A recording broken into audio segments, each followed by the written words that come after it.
in a glance. Urban zones take more time to explore, which is why the undead remain longer in these areas. No building will take precedence over another. Zombies seem to be totally unaware of their surroundings. They do not, for example, move their eyes in a way that would take in the information of a new setting. Shuffling silently, with a 1,000-yard stare, they will wander aimlessly, regardless of location, for prey detectors.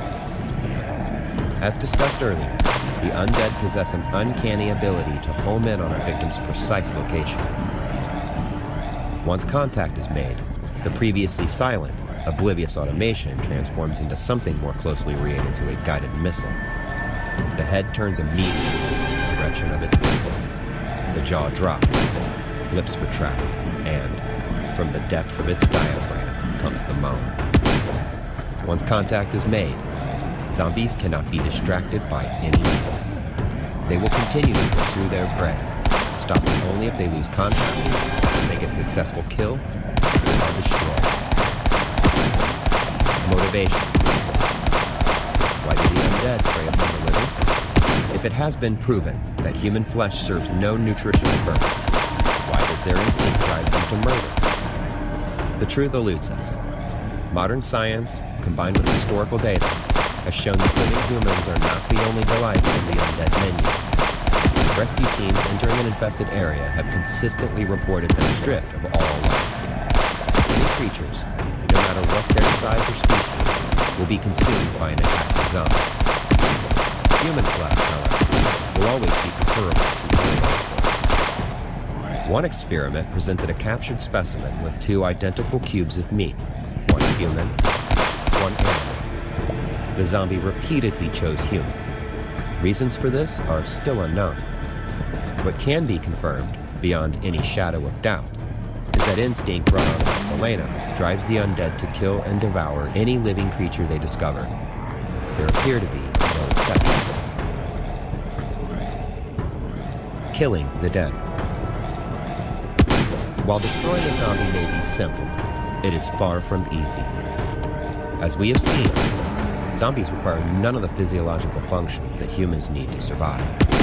Destruction or severe damage of the circulatory, digestive, or respiratory systems would do nothing to a member of the living dead, as these functions no longer support the brain.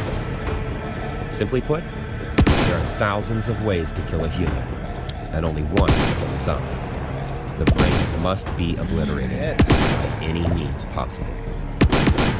Disposal. Studies have shown that selenum can still inhabit the body of a terminated zombie for up to 48 hours. Exercise extreme care in disposing of undead corpses. The head is the most serious hazard, given its concentration of the virus. Never handle an undead corpse without protective clothing. Treat it as if you would any toxic, highly lethal material. Cremation is the safest, most effective way of disposing, despite rumors that a pile of burning corpses will engulf Selena in a cloud of smoking plague. Common sense would dictate that any virus is unable to survive intense heat. To say nothing of domestication. To reiterate, the zombie brain has proved, so far, to be tampered. Experiments ranging from chemicals to surgery and electromagnetic waves have yielded negative results. Behavioral modification therapy, such attempts to train the living dead like some kind of pack animal, have similarly met with failure. Again, the machine cannot be rewired.